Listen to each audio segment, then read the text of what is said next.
Thank you for tuning in to today's Back to the City. Today I'm joined by Katharine Seggerman, representing Lunch Snatchers. I'm not just joined by Katharine, but by the entire band. Yes. They were at the Minnehaha Recording Company yesterday for us. Thank you for doing all things Back to the City. Thank you for having us. You're very welcome. In spirit, the rest of Lunches too. Let's begin, as we always do, with one of 3 live performances. This is going to be the next Lunch Duchess single, I believe. Yes, that is true. And it's called Ride or Die. You've got an uncanny way of making me feel like this is the end. It's always us against the world, it's always us outside of them. The walls are closing in, the walls are closing in. The worst case scenario, and it feels like we're lusting after men.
Welcome back, back to the duplex. That was Ride or Die, which is going to be the new single. The lyric in the chorus is, you know you can't be ride or die when only one of you wants to die most of the time. Most of the time. Most of the time. Yeah. Yeah, that's an important part Yeah. of the sentence. So what does it mean in general to ride or die for anyone who doesn't have the lingo? And what does it mean to say that one can't be that in that scenario? My understanding of ride or die is either go with whatever this person does and says for the rest of your life. You know, that's like ride. Yeah. Or die. Right. Like you'd rather die than not go along with what this person says because your loyalty to them is so strong. There's a really interesting shift, I think, at the end of this song. After the final chorus, when only one of you wants to die, and I choose life is long, and I don't want that to be a bad thing anymore. There's a lot going on there, and there's a shift in perspective happening there. Could you talk a bit about lyrically what's happening, and then also sonically what's happening there? Sure. And I choose life. Like, I choose just being positive in my life and trying to move forward, progress, etc. Yeah. Maybe not be someone's ride or die, not be confined to like a negative connotation there. Yeah. But then, as you said, it shifts into, and I choose life. Life is long. Yeah. And I don't want that to be a bad thing anymore. I feel like if you get in a really dark place, sometimes you think, life is so long, I don't know how I'm going to get through all of this. And Yeah. I feel that sometimes. But just choosing to at least try to see life being long as a good thing and having a lot of opportunities to do different things in your life. Yeah, that seems like a really significant moment in kind of the Lunch Duchess canon, Right. so to speak, where there's this kind of statement of intent and like a life choice. True. Yeah. Positive life. Yeah, life positive choice life instead choice. of a negative Yeah, one. you want things to be better. Yes. To quote the second song that you're going to perform. The Lunch Duchess Band is a collection of wonderful musicians and people. Yeah, they're so good. Some of my favourite local people are your band members. Have you written any new songs since the band has had this form? Yeah, actually, Ride or Die, we all wrote together. Oh, nice. I think I wrote that on piano in September and then brought it to the band, and we've sort of been working on it a little bit since then. Sam is the newest member of the band on guitar, Sam Frederick. Yes. They joined how long ago? Probably September or October. Causing Matt Sandsted to shift from guitar to bass. Yes. And then the longest standing member alongside you, I suppose, is Nikki. Nikki Steves Of course, has on been the in the keys. band from day one. Nikki Steves on the keys. Yes. And has been performing music with you before day one, back in Boyf. Yep. We moved to the city together from Connecticut. From Yale, where the two of you were. Yeah, imprisoned in Yale, and then With Jenny? With Jenny of Fort Wilson Riot, and then moved here, 2013, and played in Boy for a few years, and then that sort of tapered off, and I started this new project and invited Nikki to be there. So a favourite song of mine, I think the opening song back on the Boyf record is the first. Is that the opening song? Is the first song the first? That would have been smart, but I I'm think it not is. sure it was the first. The lyric back in that Boyf song is, and you were the first one that I didn't completely hate. Yes. So the song that we will end today's episode with, Makes Me Love You More, strikes me as like much more of a kind of conventional love song. It's quite a shift, I think, from when you were the first one that I didn't completely hate to the reflections on coming to love somebody more. That's the emphasis in that final song, in a context where other people don't understand why the love exists. Right. The treatment of like interpersonal relations seems to be shifting in some ways. Is that the case? And how would you describe the shift, if there is one, in subject matter? I think I would describe it as a personal shift sort of within myself. Yeah. Just learning to be more patient with people and more generous and more accepting of who people are instead of just sort of like, what is your function in my life? And I feel like almost the first was a little bit like that, and not seeing that person in my life for a while, sort of out of sight, out of mind. There's a reference to that in the lyrics. Yeah, Yeah, I think so. So I honestly just like maturing more as a person. Not everyone feels the same way that I do, which is like a revelation, which is ridiculous because I'm 27 years old. We all have rich inner lives, but they're different. Right. Who knew? They're different. Yeah. Yeah. Which is, of course, a reference to my mum says I have rich inner lives. I got that reference. Yeah. Are you exploring a broader range of emotions, do you think, now? Are you exploring different emotions? Yeah, I think that there are some common threads, but opening myself up more to kind of being less judgmental and less knee-jerk reaction and more empathetic, I think. Wow, yeah, I can see that, definitely. Trying. Yeah. Judgment is good. Keep to a point. To a point, yeah. Yeah, boundaries, judgment, to a point. Yeah. I think I'm trying to be more positive and find happier things to sing about, but I tend to write songs when I'm upset. Hence the many references to crying in the older songs. Something that struck me re-listening to the existing EP is that there's a fair amount of reflection on songwriting and like what songwriting means, like within a life. Yeah. That comes through especially in Unable Unwilling, I believe. From the moment in Unable Unwilling where it's understood that I'll go mainstream after a while, there are a few moments where you're looking at yourself as a songwriter.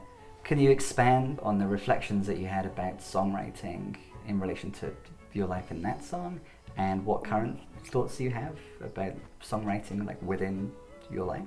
Sure. The mainstream line is actually sort of a red herring because that's more about, I'm currently writing songs, but my family is convinced that eventually I'll be in a more mainstream job, like doing some kind of 9-to-5, and this is sort of just a phase. Hence my mother wishes for the power to keep me in an ivory tower. Yeah, right. She's like, oh, you should go to grad school, you should be a professor. Yeah. You can do both, as you have shown. Oh, yeah. But, so those lines are more about sort of a non-alternative life, more mainstream in like sort of just this bourgeois education mindset. Specifically an expectation that is what will eventually happen to you. Right. Which could be true. I won't fight it too much, but I just tend to write songs. It's like what I've always done. Yeah, please continue doing that. Okay. All right. As possible as it is to have the power and to have the original life, because those are both things that your mother says. This is the final Boyf reference, but it reminds me of another lyric of yours from Boyf. When I was little, this is from the first too. When I was little, I said I want the power, but now I'm older. I'm paraphrasing. I wish I could get rid of it. I wish I could get rid of it, yeah. Yeah. The Boyf lyric was about a time when one was younger, wanting power. One has the power, but one wants to get rid of it. Could you reflect on those two things? Yeah, it's funny because there's just power is a theme in so many of these different aspects of life. Yeah. You know, mainstream 9-to-5 power, maybe of purchasing power, you know, getting to the end of that, your power in songwriting. But the Boyf lyric was about sexual attraction and almost power of manipulation, that sometimes if, you know, growing up you just realize suddenly like, oh, now I have this weird thing where like people maybe are attracted to me, like when you hit puberty. Yeah. I'm just like, oh, I'm not comfortable with this. This is not what I was trying to be doing in my life. I think that was about just a relationship, sort of the out of sight, out of mind thing, where it's like, I don't want to have this power over you where you're like beholden to me and I'm beholden to you. I don't want to be in a romantic context with that anybody. dynamic. Yeah, I guess. What are your current thoughts about power? It's a very broad question because obviously you just highlighted a few different things that could mean. Current thoughts about power. Within the songwriting. Actually, the thing that always gets to me about songwriting is that, as I said before, I do tend to write from a place where I'm upset or I'm hurt or something. And then I write it and I sort of use it as a form of therapy and get it out there. And then, you know, for me, I will write the whole song, but then I will bring it to my bandmates and they usually will come up with guitar parts. Maybe I have like some synth things, I have suggestions, but I really like leave a lot to my bandmates. And so then eventually at that point, maybe it's been a few months and I think, oh, I don't really feel this way anymore. And it feels really dishonest to be bringing a song into the world that does not accurately reflect my emotions about the topic anymore. Oh, okay. Which feels sort of ridiculous. And like I'm wasting my bandmates' time by having us learn some songs and then being like, no, I'm over it. It's fine. We don't need to play it because I'm emotionally over it now. Are there specific songs that are not in the set anymore that's the case with? Yeah, there was a song, it's like a long title, but it ends with "fuck me over." Yeah, friend, lover, fuck me over. Yes, right. So those are like 3 options within the song title. Like, you're my friend, you're my lover, you fucked me over. Right. You know, just saying some things in that song that are like pretty mean.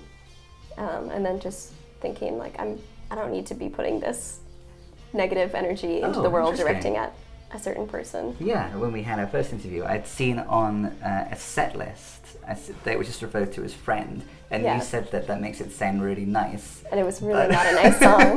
Yeah. And now you don't play it because of that. Is that true? But we did play it, you know, as recently as maybe 5 months ago, so maybe it'll come back in. It's not only a rich inner life, but an emotionally turbulent life. So maybe my emotions will change about that yet again. And be like, yeah, I need to be mean about this again. So the reason why I was asking about power is because I think that there have been some really on-point reflections about power in the previous Lunch Duchess songs, like in The Lesser of Two Annoyances, for example. Could you explain why somebody is the lesser of two annoyances in that song?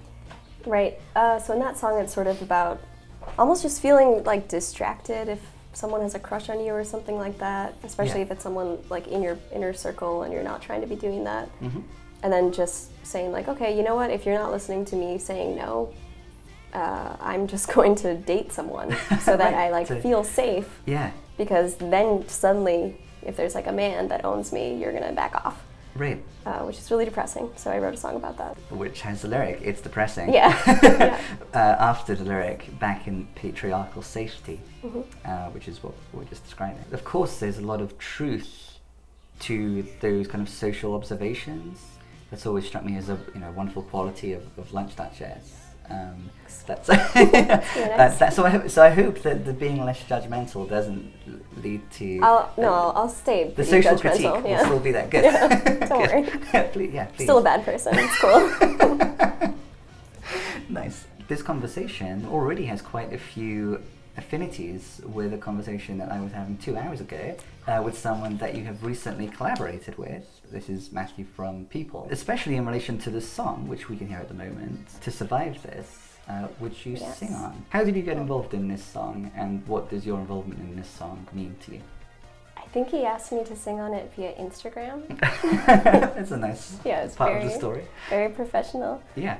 I invite people to come on Back to the City on Facebook most of the time. So. Right. No judgment. I'm just newer to Instagram, so I'm like, what? You can ask people real questions? I asked Mr. Princess to do our tour show via Instagram. Via Instagram, nice. Yeah. in the DMs. Yes, exactly. Slid right into her DMs. Well, it worked. Yeah. The tour which you're about to go on, actually. Where are you going on the tour? To the East Coast. So we're going, through Chicago, Detroit, Boston, and then down to DC and back to Minnesota. Visual aid. Here are all of the dates and the venues on the show. Thanks. Soon we'll be focusing on Better. Right. Which is going to be what Lunch Duchess, the full band, performs in the middle of the episode momentarily. When was Better written? Maybe 2 years ago, probably maybe a year and a half. Okay. This is a song which actually was on that set list back with back in Fred. the day. Yeah, back in the day. Do you emotionally concur with your former self regarding Better? Well, Better is about bad sex, and that's always a possibility in this world. Bad sex is not going to go away. Yeah. Yeah, so you do agree that you would like it to be better? I would like it to be better. You'd like bad sex to be better? Yeah. Let's eradicate bad sex. This is one of the most fun, performatively, like one of the most fun Lunch Duchess songs. It seems not a coincidence, perhaps it seems fitting that a song that's about bad sex and wanting it to be better is fun. How did this song become so fun? I think it almost mirrors people's reluctance to talk to their partners about sex. Right. So like, this is going to be an uncomfortable conversation, so let's make it a joke. Let's make it fun. Haha, I don't like having bad sex. Can you be a little bit better? Yeah, I think it's subconsciously like that's why that song is so fun, and the la la la la la la la, that sounds kind of like na na na na boo boo. It does. It does sound a lot like that. Like saying something to someone and then like just doing na na na boo boo and running away. Right. So knowing that this might be not the most pleasant thing for the person to hear in the moment. Yeah. But hoping that they will be big enough to take that on board. It would be nice if things were better. Yeah. Yeah. Okay, well I think that's a good introduction to the song. Okay, yeah, I think so. Let's experience this fun song. Okay.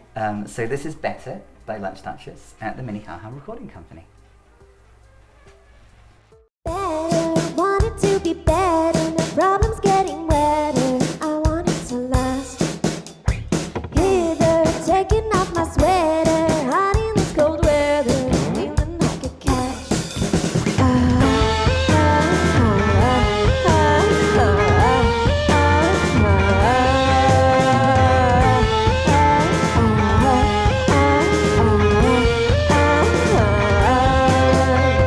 Fantasies that lead to me blindfolded on your pretty sheets. Recording activity.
Duchess at the Minnehaha Recording Company. It's so nice that you're able to perform with the full band now. Yes. The previous 2 times that you came in, you played songs on banjo. True. Those being Infatuation and The Lesser of Two Annoyances that we were talking about before. Yeah. Are they both still in this set as full band? They're actually not. Neither of them are? Yeah, I can only have one heartfelt song at a time. Oh, So. Yeah, reach my quota. Which is the song that we will end on today, Makes Me Love You More, which Yes. is the heartfelt song to end all heartfelt songs. It's it's Oh. the most heartfelt. Wow. Is it still the case that Lunch Duchess songs, no matter how unheartfelt they might be, begin on the banjo? I've been writing some on piano lately. Oh, sure. Or sometimes I'll do a bass line, like Gross was written on a bass. She Doesn't Do Drugs was That was on written a on bass a line. bass. Good memory, yeah. Yeah. Ride or Die, that was piano. So beginning on a different instrument, even or especially because that's not the instrument that you'll be playing personally live, and it might Right. not even feature in the song at all, is working with the piano now in particular having an impact on the songs, the song structure, lyrical content, or any other aspects of the songs? I would say yes, because we actually do have synth in the band. We don't Yeah. have a banjo. So if I write a song on the piano, a lot of times that is what Nikki ends up playing. You know, except for other parts when we want more of a lead key part, so I'll think about that later during practice. Yeah. With Alex Turner, with the new Arctic Monkeys record, apparently all of that is because he was working on a piano. He felt like if he'd pick up a guitar, like he could write the same song Yeah, over again and over. and again and again. But then if you come to a different instrument, and for him it was the piano, then it kind of opens everything up. Has something like that been your experience? Yeah, that pretty much was why I started writing on piano instead. I'm just like, let me get in a different space. I really liked that I didn't know how to play banjo.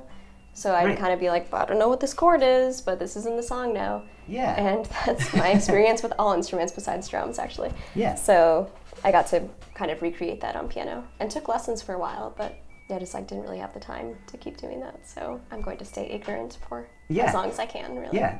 Ignorance is good for songwriting in some respects. Sometimes, yeah. I think so, yeah. Yeah. Speaking of your experience with drums, I'm still thankful that fencing didn't work out, which was your first choice for the summer camp. Yeah. You had to end up playing drums instead. It was fated. You mentioned before that you were really drawn to drums because of there being the physical component as well as like the emotional. Could you reflect a bit more on performing those two roles simultaneously?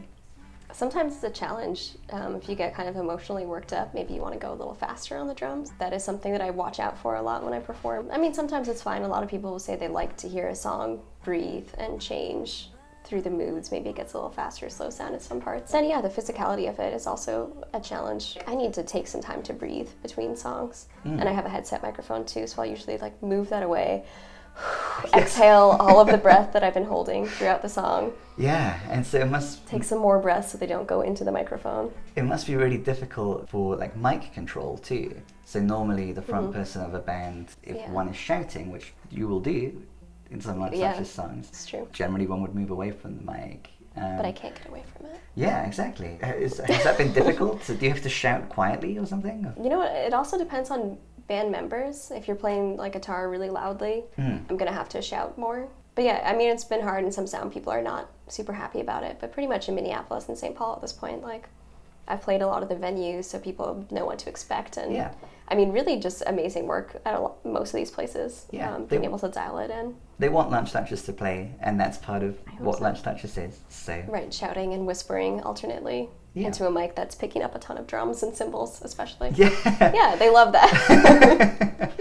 And yeah, Tony did a good job of dealing with that. Of course, there's an extra aspect of performing live in a recording studio. So speaking of the studio, are you currently in a studio working on a record? Yeah, a little bit. Yeah. We've recorded one song so far. We did that at the Pearl recording studio in Northeast. Is that Ride or Die? Yes. Yeah, which is what we experienced at the beginning. And the it's- first song. Yeah. Are you working on another EP or a full length? I'm thinking full length. I think we probably have about 8 songs to record right now. Yeah. Adding more every day. This band really works quickly. This new current manifestation, the yeah. full piece that it currently is. Yeah, it's pretty incredible. They're just really talented. And I'll bring something, and then Sam will make something on guitar, and then we play it. Makes Me Love You More, I think we played one practice of it, and by the end of it, it was like, Well, this is a song. generally when you're working on Lunch Duchess songs, do you work with one other member of Lunch Duchess? We're kind of working out the process still, and I'm realizing that Makes Me Love You More. I actually played with Matthew Sandstedt, who was playing guitar in Lunch Duchess a few months ago. Before shifting to bass. Yeah. Which it turns out that's like his main instrument, so it kind of worked out perfectly. So were you on piano then? What did I do that on? I think I must have done it on banjo, and then we brought it to the basement so I could play drums. And then that's why, well, we'll see later, but there's kind of like a shift in the song. It becomes much more rhythmic and a little mathy. How did this song that we'll close with evolve in this way? I mean, I wrote the line on banjo, dun, dun, da, da. And then I think Matthew tends to play guitar with some like very pretty kind of reverby effects. Yeah. So I think that helped kind of transition it into a really nice, pretty space. And instead of immediately destroying that, which is what I like tend to do with things that are pretty, just kind of let it go. Otherwise, there might be a brief moment of prettiness that then, like, you know, gets dissonant or... Yeah. Is there like an existing Lunch Duchess song where that happens? Or maybe a song from the EP? Gosh, I feel like most of them. Yeah, I feel like most of them too. Maybe, yeah, How You Love. You know, it starts out really pretty, and then, you know, by the end of it, there's a vocal part that's just really upsetting, and kind of it turns into a scream. And the guitar distortion really comes in there. Yeah, absolutely. I really like what's happening near the end. It still sounds nice, but sonically it's quite different, isn't it, from what was happening before. Was that something that evolved through working with the other musicians in the band, or was that always there in like the original banjo song? I think it was kind of there in the back of my mind of, oh, this should kind of just have this bass line, dun, dun, dun, dun, that you can kind of imagine through the other parts of it. Yeah. But then it comes to the forefront.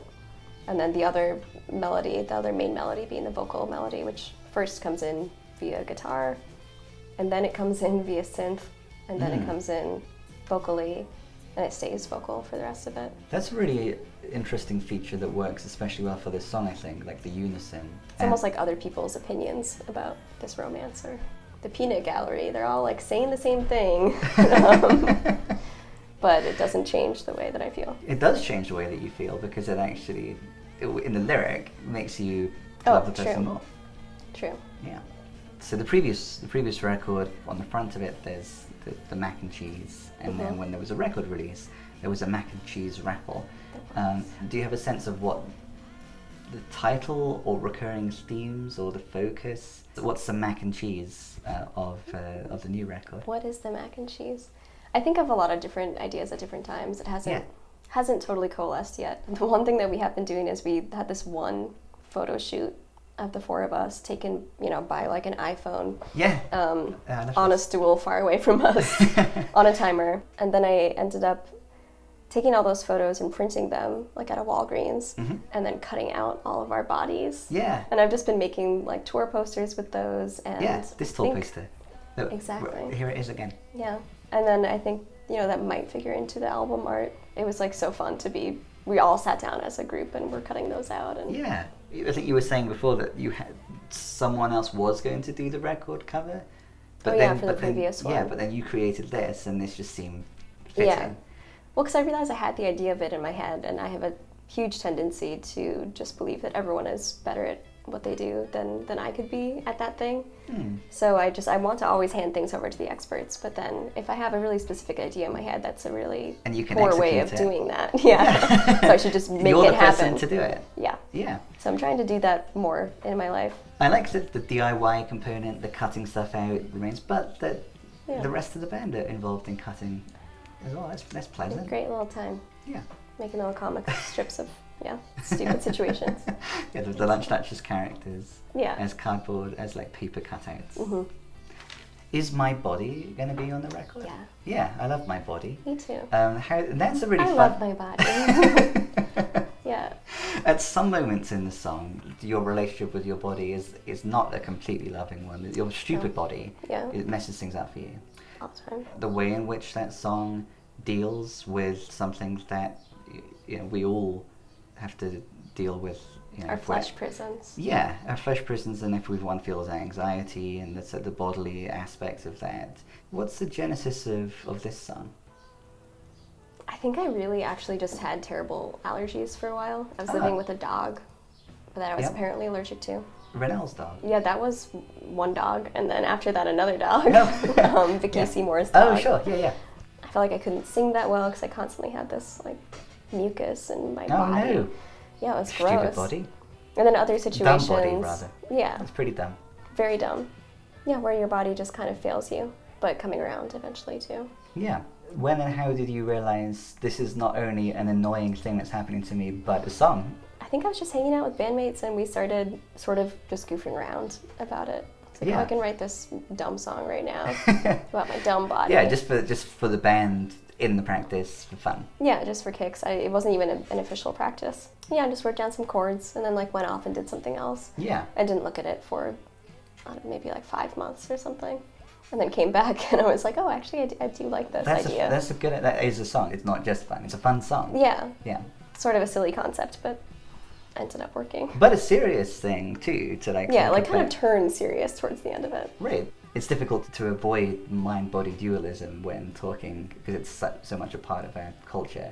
To some extent, we're in our flesh prisons. To some extent, we're not. Yeah, and even like you'd think that the internet would kind of be a break from your body, but it's totally not. It's all about like looking really good on Instagram. Oh, true. And like your pictures on Facebook and Yeah. all this other stuff. Like, here's a picture of me having fun. Yeah. Looking good, having fun. Looking good and having fun. Yeah. That's the new album title. I'm taking that. Nice. Okay, so which other songs in the current set are likely to be on the record? We've got a song called Chicago. In Oh, quotes. I haven't heard that one. Yeah. Is it about Chicago? Why is Chicago in quotes? It's about going to Chicago and playing a show and making out with someone there. Oh, nice.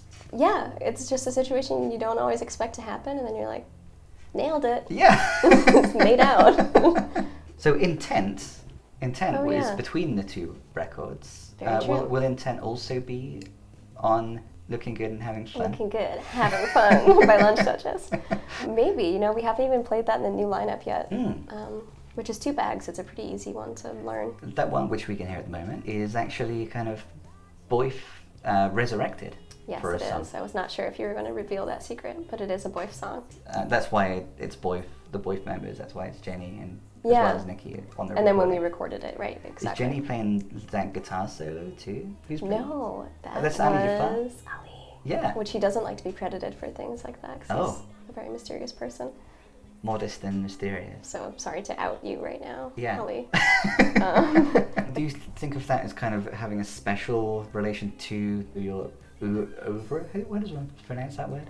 Oeuvre? It stresses me out, so I don't say it. It's almost midway between Boyf and Lunch Duchess. Presumably it's Yeah. performed and recorded in a slightly different way than it might have been had it been recorded at the time with Boyf. True. Yeah. I mean, I think adding guitar was a big part of saying like, okay, this is the Lunch Duchess stamp. Is putting a guitar Add solo. a guitar. On it. Yeah. Yeah. I love guitar solos. Yeah, that is a really good point. It is. I mean, it's like a part of Boyf where I was starting to write more aggressive songs, maybe. Yeah. And then so that's why it kind of fits into Lunch Duchess, and could be played again. Yeah. Yeah. I hope so. This is being judgmental at its best. Oh, yeah. Like, speaking the truth, your logic is lacking. So calling someone out on allegedly having good intentions but acting badly. Yeah. That's what's going Totally. on? Yeah. Yeah. Like, it doesn't matter how good your intent is if the repercussions are still affecting people really badly. Yeah. You can't just use I had good intent as an excuse. The last thing that you want, given the problems that this person is causing, is to listen to them explaining why. I'm not interested in you explaining why you convey all the hatred you usually hide. Although kind of at this point in my life, I'm taking that attitude and trying to transition it into, as I said before, like You are little interested. more empathetic and okay, you have intentions that I'm going to hear out, and maybe you're just not as analytical as I am. Like I will take every word that someone says and like attribute great meaning to it. And you must have chosen this word very carefully because that's how I try to speak or write. And it's not always the case, and people are just kind of chilling out and writing text really quickly while they're doing other stuff. So give people a break, is what I'm telling myself. Not everybody needs to be as intentional as you are all the time. Right. So with intent, you were starting to write more angry songs. Yeah, I would say so. And then that kind of sets the tone for the beginning of Lunch Duchess. Anger. But now you're talking about a shift, a personal shift, which is reflected in the songwriting, especially in the song that we'll end with momentarily. So More or less, yes. yeah. And it's difficult. You were saying, as a songwriter myself as well, if I'm having a difficult experience, if I'm upset about something, then it's easier to write a song. Right. And I feel like that's going to help me deal with the situation a bit. I at least can get some catharsis. Exactly. It's a tool, at least, even if it doesn't end up being a great song. You've done what you needed to do emotionally. Yeah, the songwriting is therapy kind of thing. Yes. There's a lyric in Infatuation about being tempted to self-destruct in pursuit of artistic fodder. It seems like now you're tempted to find artistic fodder in quite different areas, would you say? Yeah, I'm trying to. It's still very tempting to fall back on the, like, I'm having a terrible emotional experience, let me just write about this. A compromise I'm trying to make is writing from an emotional place, but just being more empathetic in the lyrics. So it's not like, you're a terrible person and everything that's bad between us is your fault, but more, you know, there's two people in this and we're exchanging ideas and energies. I think that's happening in the song that we're about to close with lyrics like, for example, it feels like, this one in particular, feels like you've been in my soul since before I ever met you. Were there specific insights that you had that you can think back to as like the genesis of this song? Yeah, I mean, actually, I wrote this song at least a year ago. Yeah. And so the first verse is, it seems like they don't understand why I love you like I love you, and it makes me love you more. And that's kind of a backhanded compliment. You know, it's like, other people don't understand. I love you, but like no one gets why. Right. That's not the nicest thing to say. But I think that some romances are very private, and some are kind of more like integrated with different friends. And and then I didn't write the second verse until maybe a month ago. Oh. So that kind of plays into what we've been talking about of taking a breath and cutting someone some slack, and remembering like all of the really good parts of something that maybe you were coloring as solely bad for a while. I feel like I wrote How You Love like the first time I got heartbroken. Yeah. So that's when I was in a place thinking like, I'm the first person who's ever been in love before, and I'm the first person who's ever gotten their heart broken. Yeah. Now moving on some years later, that's not true. Everyone goes through this, and kind of like forgiving myself, forgiving this other person. Yeah. Just, you know, it didn't work out. Yeah. And like, you know, I had some faults there. If I'm loving someone in the way that I would fight a war, that's not, probably not very healthy. It's a little aggressive. Even in How You Love, though, and then through Infatuation to now, there's always been like an interesting dual focus on love and self-love and the relationship between the two. So there's the lyric in Infatuation, if I don't love, is it Infatuation? Yeah. If I don't love myself, then how can I love another? Is that right?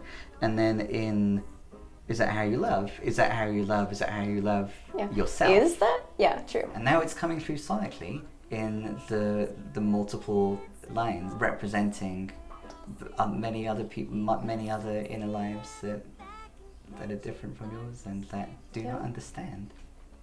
They don't. I think that we should take our final trip. Back to the studio. Thanks for coming in, Katharine. Thank you, Simon. Thank you for shooting. Always thoughtful questions. Thanks, Ian. Yeah, thank you, Minnehaha Recording Company, for filming and mixing and mastering this. This is Makes Me Love You More by Lunch Duchess at the Minnehaha Recording Company.